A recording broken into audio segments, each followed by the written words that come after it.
I'm here now. Okay, so here's what I want you to do before you take your seats. Turn to the person next to you. Look at them in their eyeballs and say, it's time to lead loud. Turn to somebody else. Look at them in their eyeballs and say, it's time to lead loud. All right, now take your arms and shake them like this, and then have a seat.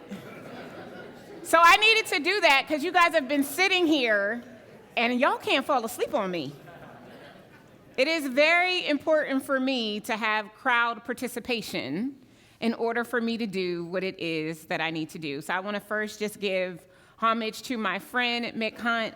I mean, I don't have to tell you guys, he's an amazing human. So amazing. And so I'm excited to be here to share with you. Today, I'm going to talk to you about soul leadership. We're going to have a different conversation. Turn to your neighbor and say, oh, this is going to be different. We're going to have a different conversation because most people think that leadership is external. It's about performance. It's about being perfect and having the power and getting people to do what it is that you want them to do. And while there may be some truth to that, true leadership actually starts on the inside of you, in your soul. Turn to your neighbor and say, she's going to talk about my soul. Listen, and I probably should have given you a disclosure statement. I'm like old school church. So you're going to be talking to your neighbor up in here, okay? It's my way of keeping you awake. It's my way of getting you to say things that are going to shift your frequency, that are going to help you to actually be who you must become to lead loud. Does that sound good? Awesome. So you can take a few moments and read the slide. I've done some really amazing things in my life. I'm one of 7 children. I'm the only one who graduated from high school. I eventually went to college. I also have an MBA and an honorary doctorate degree. And that's really, really amazing, and I'm really proud of that. And I'm proud of all of my accolades, which I'm not going to stop and tell you about, because is there anybody in here who can't read? Okay, you can read. But what I want you to know is that I didn't wake up like this. It was not always all of those amazing things that you saw that I've done, all the money that I've made. It wasn't always that way. Now, like many of you, I started my career in corporate America. I worked at a Fortune 500 financial services company, and I left there as a vice president. I literally woke up one day, December the 17th, 2004. I call it my Keith Sweat moment. Y'all know something, something, something, something just ain't right. Oh, the choir's in the building. It wasn't right. And I didn't know what I was going to do, but I knew that the knot in my stomach that became a lump in my throat by the time I got to the office, hit the elevator button to go up to the second floor, I knew I needed to do something different. And I did the unthinkable. I walked into my boss's office, and I handed in a letter of resignation without a plan. Turn to your neighbor and say, don't do that at home. Y'all, I didn't have a clue what I was going to do next, but I was willing to bet on myself. And so I quit my good job, my 6-figure-a-year job, and I started selling Mary Kay cosmetics. I did pretty well. That's the 2 pink Cadillacs that I earned during my tenure. Let me pop my collar. Because apparently only 2% of their sales force actually get the pink Cadillac. And so I was a brown girl from the projects of Wilmington, Delaware, driving around in a pink car. Hey. And it was fun. It was so cool to run up to a light, and then someone would like look at you, then they would look at the car, then they'd look back at you, and I would be like, pull over, because I had product in my trunk that I was trying to sell them. Listen, I was not about missing an opportunity to make a sale, okay? And it was great until it wasn't. So eventually, I realized that I had done it again. I called this my Britney Spears moment. Oops, I did it again, right? I literally traded one desk for another, and I still wasn't doing what God called me to do. And so I made a decision right then and there that I was going to send my pink Cadillac back to Mary Kay Cosmetics, and I was going to start the company that I run successfully today, Incredible One Enterprises. But before I ran it successfully, we hit a little couple of bumps and bruises to the tune of $250,000 in credit card debt and a Chapter 7 bankruptcy. And I felt lost, and I felt burdened, and I felt like a failure, and I felt like an imposter. Has anybody out there ever felt like an imposter? Let me see your hands. And it was from that place that I was trying to lead my new company. And I hope you would imagine that if you're trying to lead from imposter syndrome, it's not going to go very well. And so I found myself back in a job. Now, I was the girl who, when she walked out of corporate America, I didn't go humbly or meekly. I went out like, oh, y'all ain't going to never see me again. I'm about to go get this money. And 2 years later, I was humbling myself to take a job that paid $46,000 a year. I was leading loud, but what I was saying was actually not going to help me lead anyone. But I was clear that there was a way back. Turn to your neighbor and say, I think there's a way back. I was clear that there was a way back because I had a desire to learn how to lead loud while also living inside of my purpose. And that is when everything began to change. But the first paradigm shift I have for you today is the realization that survival is not leadership. I'm going to say it one more time for somebody way in the back. Survival is not leadership. And if you're just trying to get by to make whatever happen just so that it happens so that you can save face so that no one really knows how you really feel about yourself deep down inside, it's not enough to lead loud. And it's also important that you recognize that you don't lead from your position. Now, you might be the VP of, you lead from your condition. And when you don't understand what's happening on the inside of you and how it impacts what's happening on the outside of you, it will mar, downplay, and dismiss the leadership that you actually want to share with others. And I'll show you what I mean. Let's say that this is you. This is the vision that you have for your company or your career. How many entrepreneurs do we have? Okay, awesome. So this is your vision. This is your team. This is what you want to see have happen inside of your career and your life experience. It looks good, right? It looks like abundance. It looks clear. It looks evident that my potential is out there and anything is possible. But then the truth starts to come out. How many people who experience imposter syndrome do I have in the house? Okay. Statistics say that 83% of adults suffer with some form of imposter syndrome. How many of you have big ideas and goals? Let me see your hands. And how many of you simultaneously experience fear when you think about actually accomplishing those big ideas and goals? Yeah. Anybody out there ever feel anxious? Anybody? Okay. See what happens to your team, to your vision, to your goals and your dreams? Where's the potential now? This is how you're showing up to lead. This is the true condition of how you are leading. But there's an opportunity for you to make some adjustments to that. By doing the work on the inside, somebody say on the inside. By actually coming face to face with your fears and recognizing that a fear is really just an indication that your next level is present. Wouldn't that change the game? Instead of getting afraid, that you got excited? Because it meant that you might actually accomplish something that would truly change your life and the lives of someone else. Or what about recognizing that if you were presented with the opportunity to lead, it's because you have the capacity and the skill sets to lead? Do you think that that could change things for you? Right? What if you took the time and created what I like to call an accomplishments journal? Whenever I'm working with a client who is having questioning about whether or not they can, I like to point them back to the things that they've already done. I want you to think for just a second, what are the things that were once impossible that are now easy? That is what gives us confidence. And as we can see, the water is already changing. This is what's possible when we do the internal work. And it'll come completely back to in 2 seconds. That's my Bill Nye Science Guide. Anybody used to watch that? Am I aging myself? Right? So here's what I know. I know that soul leadership enters into your life when your thoughts, your beliefs, your words, and your actions are in alignment. Somebody say alignment.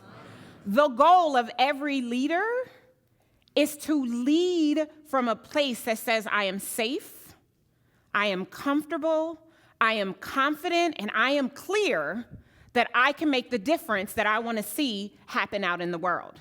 And it's possible if we don't focus on leading from the top down, which is what old school leadership tells us, right? We know Mick is the king of modern leadership, but instead we lead from the inside out. We operate under vulnerability and transparency. So I run a company.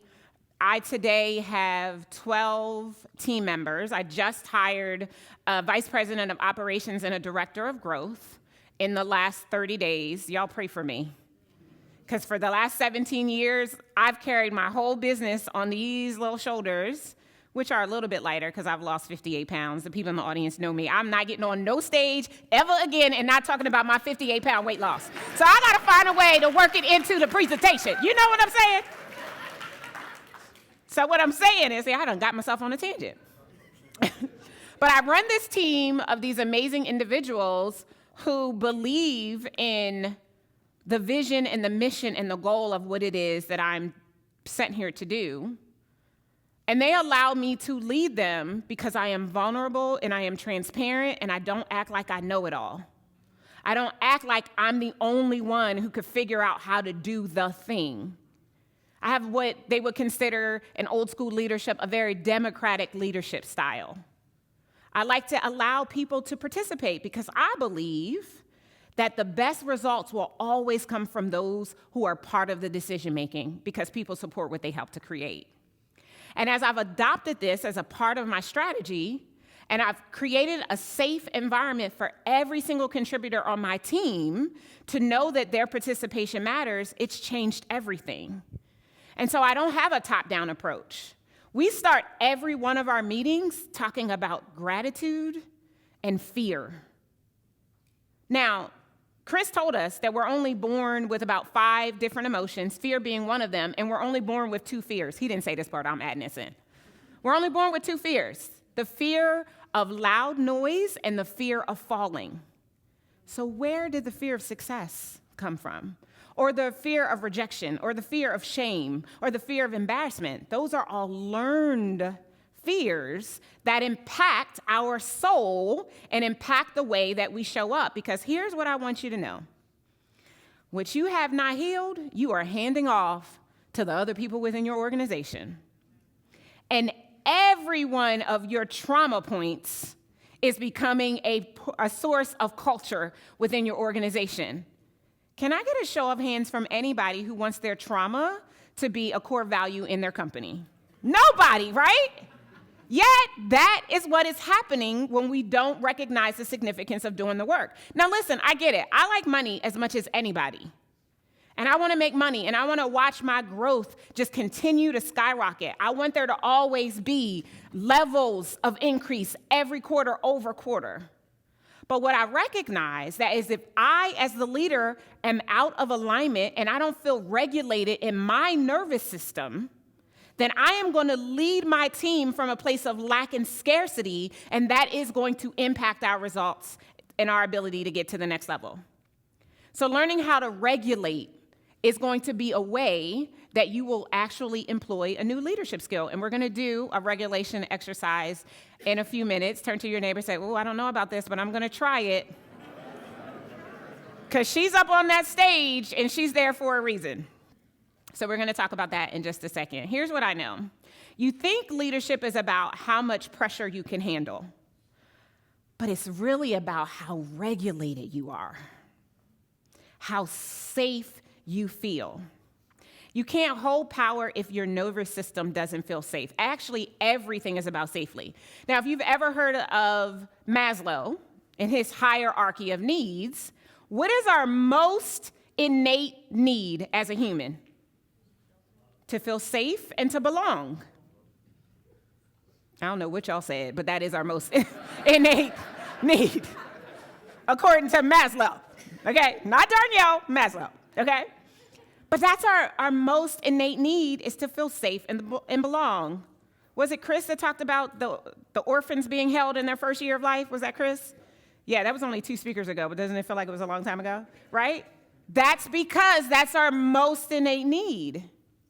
And when we don't understand the significance of feeling safe as a leader, so that we can be vulnerable and transparent, so that when there is a mistake, we don't blow a gasket and undermine our own authority or make our team members feel like they're fools or that they're imbeciles. These are things that were said to me when I was in corporate America. Or that they're idiots, or whatever the things are that they are. It's not really who they are. That is your trauma response to your lack of regulation within your body. Because at the end of the day, culture is not taught, it's caught. They're watching what you don't say. Now, I've worked in a company that had amazing things on the wall, but the leaders themselves were toxic. What did Mick say this morning? He said, I forget what the statistic was, but I think it was like 80% of the people who have left their jobs didn't leave the company, they left the leader. Because toxicity is a problem, and if you operate as a toxic being, then that is going to ricochet into the lives of the other people. And I don't know about you, but a big part of the reason why I don't scroll on social media is because I don't want to take on all of that stuff and bring it into my life experience and have it impact the way that I show up in any area of my life, right? It really comes down to becoming a person and a leader specifically who leads from their vision point and not their vantage point. Where you're going, always looking ahead and not getting caught about where you are. Because if we're honest, where you are right now is always skewed. There's always something off. But when you can always look ahead, when you can look up, when you put yourself in a position to be able to operate where at least 80% of your time is on and not in, your vision is actually going to leave and put you in position to be able to create those quantum leaps. Because leadership is not just about what you do, it's about how people feel when they're in your presence. Ever heard the saying, your alignment is your assignment? That's why it's important to do that work. So here are some questions I want to invite you to ponder as you think about your ability to lead loud. Number 1, what is your leadership built on? Is it built on strategy or survival? Somebody felt that. Number 2, what unhealed part of you is running your team? I used to have a leader, a manager when I was in corporate America. She didn't like me, and I don't know why she didn't like me. But I suspected she didn't like me because she could see my promise and my potential. And she was afraid that I might take her job. And so she always acted really inappropriate whenever she was communicating with me. I believe it was an unhealed part of her own insecurities, right? Bumping up against my confidence. It was creating a problem for her. Question number 3, does your leadership feel safe or just successful for the people that are around you? For those of you who lead, how often do the members of your team come and tell you personal things about what's going on in their life because they feel safe enough to make sure that you understand what's going on with them? And as a leader, how many times do you ask questions? Listen, we're not trying to turn this into the confessionals, but to just take a personal stake in the lives of those who are showing up every single day to help you to accomplish whatever the goals and objectives are for the organizations where you work and serve. Number 4, is your team, if your team became you today, your thoughts, your tone, and your energy, would that be a culture worth taking to the next level? I'm not going to look at anybody and then last, If your internal state was your leadership strategy, would your company be still standing? Would your company be still standing? I want you to take some time and really think about what this means in your ability to get to the point where the way that you are showing up every single day is actually creating the results that you want for those that you serve every single day. It can be a game changer for you if you are willing to do the internal work. And that internal work starts in your daily habits every single day. Personally, I get up every morning. I spend about 30 minutes on the treadmill, not just for the purposes of exercising, but for the purposes of really just talking to God and setting the atmosphere for what I want my day to be. Often when I'm on the treadmill, I'm not even speaking English. I'm speaking in my prayer language because I just want for God to fill in any gaps or anything that I need to know in order to go out and do what it is that I have to do on that particular day. And I'm so open and I'm so surrendered that whatever it is, I know it's for my best and highest good, and no matter what, I'm going to win because of it. And it changes everything by making this decision to start my day that way. From there, I go into a session where I have with some of my clients, and we get together every single morning. We pray, we tap or use the emotional freedom technique to regulate our nervous systems so that before we go out and make any decisions about anything that's going to move our businesses forward, and these are businesses that want to get to 7 figures, we're doing so from a place of knowing that we are worthy and deserving of it. Because many of us, we didn't grow up in households where we were taught that we were worthy or we deserving. I know my father used to say probably 3 times a week that I had to work twice as hard for half as much and I should be happy for whatever I was given. And I believed that that was true for a very long time. Until I realized in doing this inner work that I was actually worthy of more than I could ever hold in my life experience. But I didn't come here this way. And how many of us are dealing with wherever we were raised by whomever raised us and whatever beliefs and feelings and traumas they were trying to undo or overcome or pretend that didn't exist, that impact the way that we show up everywhere we show up, right? Because leadership is a transmission. Turn to your neighbor and say, leadership is a transmission.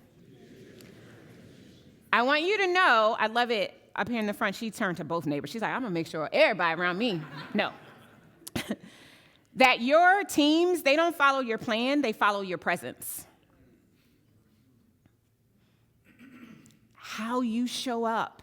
Ever heard the saying, how you do anything is how you do everything? You can't mistake what's happening internally in you. And energetic leadership is felt long before it is ever heard.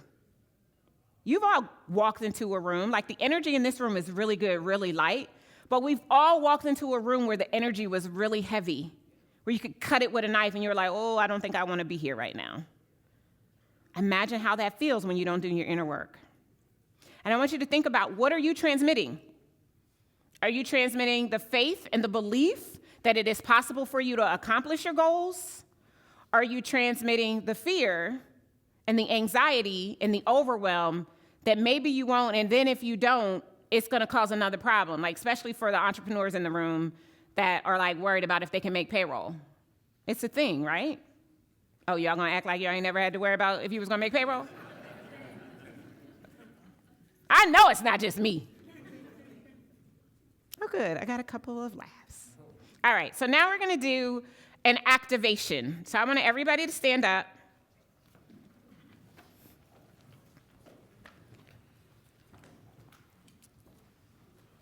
Everybody stand up. Trust me, you're going to be really glad that you did it. Everybody stand up. And here's what we're going to do. We're going to put one hand on your heart, and we're going to put the other hand on your belly, which is also known as your solar plexus. Your solar plexus help to keep you grounded. Your heart helps to keep you open. So you're going to do that, and you're going to repeat after me. I promise you are not going to say anything crazy. I told you I used to be a church girl. You know how you go to church and sometimes the preacher wants you to say some crazy stuff? I used to always tell the person who I had to turn to, I'd be like, well, I don't know if I'm going to say what they said yet, so you might want to turn to somebody else. I promise you, everything you're going to say is going to be good. Okay.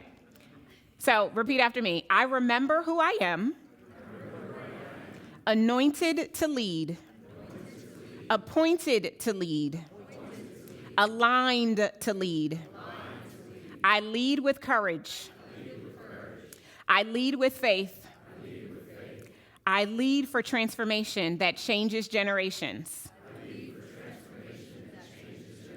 My presence is a portal. My voice carries vision.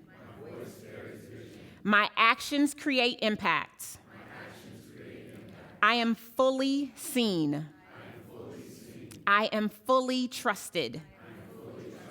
I am fully resourced. I open. I allow. I receive. I reign. I rise.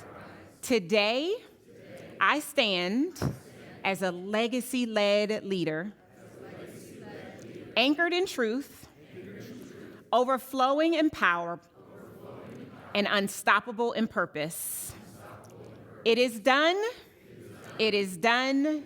It is done. Thank you. Thank you.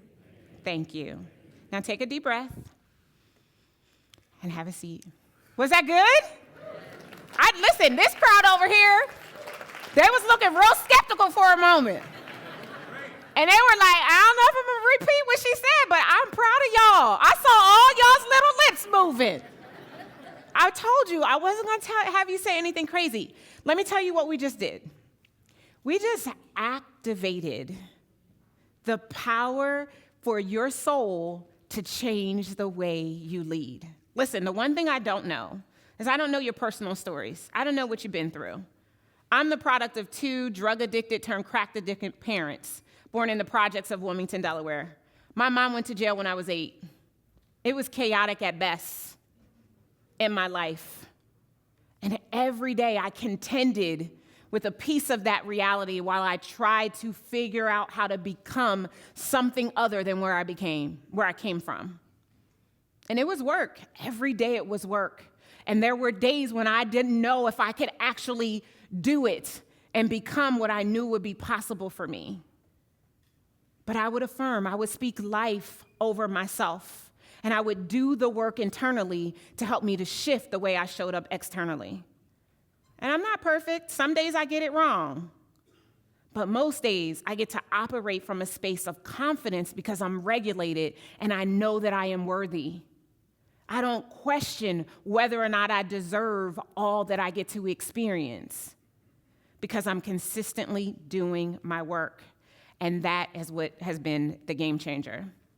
So as I prepare to close, I'm done already. We don't have extra time for questions. I want to remind you that you don't need a bigger title. You need deeper alignment. And I want to invite you to lead like your presence transforms the room, because it does. My name is Dr. Darnyelle Jervey Harmon, which means, Darnyelle means the secret place where dreamers go to dream, by the way. And I created a private podcast series all about soul leadership, right? I knew I only had about 30 minutes, and I'm honestly trying to make up some time for one of the speakers who shall remain nameless, who took a lot of extra time this morning. It was good though, right? But at the same time, it was like, okay. But I created a private podcast all about soul leadership. If this was something that stirred any part of you, then I want to invite you to click this little QR code. I'm gonna move out the way. I'm not gonna be like Chris, who was in the way of his QR code. Was anybody else struggling to get it because he was like right there the whole time? I'm sorry, Chris. I do love you if you're still here. But I'm gonna invite you to click on that little QR code, and that'll take you to this private podcast. It's part of my actual podcast, the Move to Millions podcast, which is out in the world. And it is an amazing show, but I pulled out just these 7 episodes that are specifically about your soul and how you can shift internally in order to create greater results externally. I'm going to be here all day. I have copies of my book, Move to Millions, The Proven Framework to Become a $1 Million CEO with Grace and Ease instead of hustle and grind. How many of you are entrepreneurs in here? And of you that have your hands up, if you're not making 7 figures, turn to your neighbor and say, we need to get a copy of this book. Literally, I just got an email about 6 weeks ago. My book came out in November of 2023, and I got an email about 6 weeks ago from the first person that I'm aware of that crossed 7 figures just from reading my book. So we got some copies if you want to get them 7 figures. All right. I'm going to invite Mick to join me back on stage. I think we're going to take some questions. Was that good? Yeah. Awesome. Yeah. One more big round of applause. Come on. Thank you. There we go. That's how we do it. Thank you. I appreciate it. All right. Power Circle crew. Before I pick on Shantae and Corey, does anyone else have a question? All right, Shantae, go ahead. Oh, right here. Yes, sir. I keep doing it. You talked about leading loud, and we've all known people who've gotten to a position of leadership by being loud. Mm-hmm. How do you determine leading loud versus being loud? Oh, that's a good question. Okay, and here's how I know how you mean it, so I'm going to answer it the way you mean it, and then I'm going to flip it for you to give you a really nice reframe. So a lot of people in old school leadership, they lead through intimidation, power, and control, right? If I control this outcome, if I speak the loudest, if I'm taking up the most space, then I'm going to get to do more things. And I believe that in society, there was a time and place for that. The world has changed.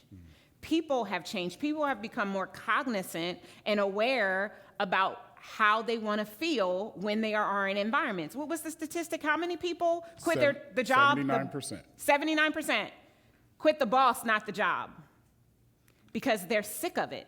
So that's the way it used to be. But what I want to invite you to think about, and everybody think about, because there is power in being. Being is a state of awareness and alignment and fulfillment in your vessel and who you are. And being loud means that you don't have to say anything because you're showing up in an energy that makes others want to emulate and become a version of you and aspire to lead because they want to be an extension of what it is that you're doing. Great question. Great question. Monica. Thank you. It's great. But I really resonated with the democratic leadership. What do you think, where did you come to realize that that was the way you were going to lead? Oh, that's a good question.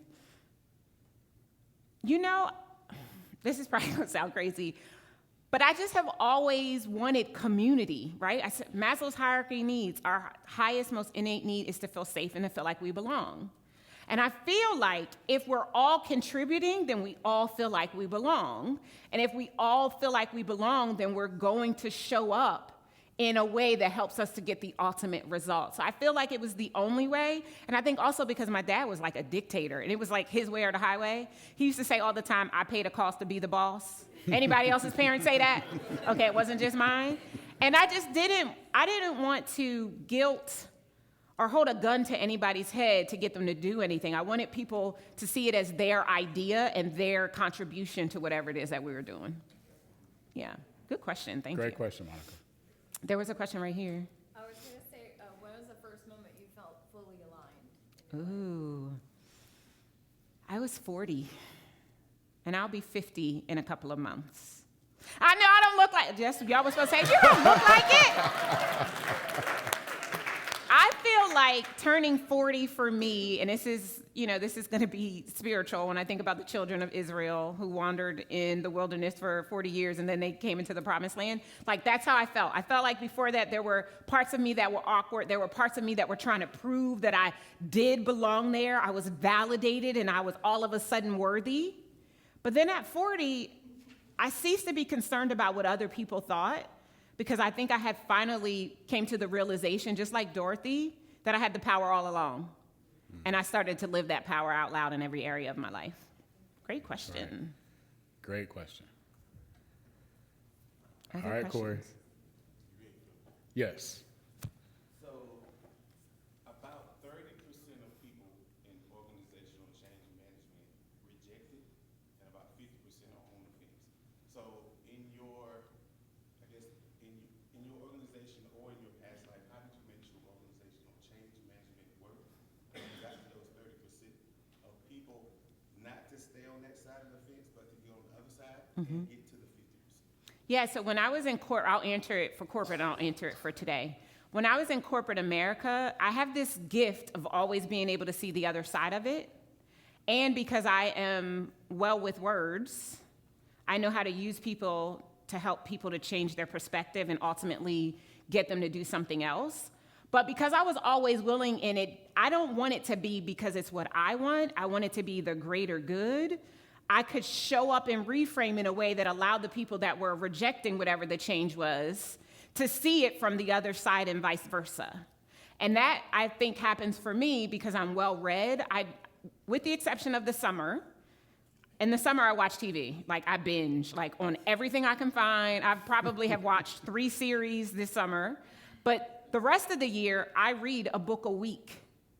So I'm putting more in me than I put on me, because I always want to make sure that I am the best version of myself. Somebody caught the nugget in there.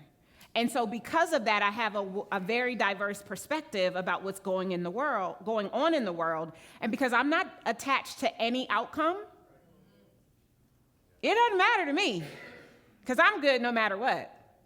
And because that's the way that I live my life, it takes some of the ownership that most people feel around the change that causes that dynamic that makes it challenging for other people to get on board. Yeah, great question. Great question. Great question. Yes. I love your story. I just have a quick question. Like, when did you get comfortable with using your story, like your childhood, your journey? Because a lot of times, partially, we're taught to be humble and not to share, overshare, right? And then professionally, we lean more on our degree and our experience and really how, I would say, not our common sense, but how we got to where we are now. So when did you start infusing that into your leadership? Yeah, it happened by mistake. I was never supposed to tell the world what I've really been through, except for, of course, I was, right? Because it makes you human. And, I know Nick just said, and we all know this if we're in business, right? People buy when they know you, like you, trust you. Well, it's hard for someone to buy from you if they don't know you. But anyway, I thought the polished and prim version of myself would always be better than the truth of who I was. But years ago, I was hosting an event, and it was the 3rd day of the event, and one of the attendees came in, and she gave me a handwritten note. And basically, she thanked me for changing her life in 3 days. And I bawled like a baby. And as we were coming back in from lunch, and people were filling the room, someone said my name, and I looked up, and my face was all terrified, right? And so they're like looking all distraught, like, what's going on? So I got up, and I started talking. Here's the thing about being safe. You let your guard down, and you are no longer worried about the mask that most of us wear. And so I felt safe in that space, and in my humanity and my emotion, I started running my mouth like a faucet. And it all came tumbling out. And I was like, but here's the interesting thing. So that particular event was an enrollment event. So I was enrolling people into my business advisory programs. And prior to that day, it was day 3, prior to that point, we had about 70 people in the room, 8 people had enrolled. I started telling my truth, and our enrollments jumped to 33. We ended up converting more than 50% of that room because I was a human. I wasn't standing up on the stage on a pedestal. I was real like them. If they cut me, I would bleed. And that was when I realized that if I really wanted to be the change I wanted to see in the world, if I really wanted to impact the lives of other people, I had to be willing to speak my truth. And so now I just let it all hang out. Oh, when you get a copy of my book, there's some business strategy in there. I'm gonna change your whole business. But I'm going to tell you all mine at the same time, because it's part methodology and it's part memoir. And so I really share what I've been through and how I came to the other side of it, because I do believe that success leaves clues. And when we know what other people have done, it gives us the power, the courage, and the confidence to do it for ourselves. Thank you for that question. Yes.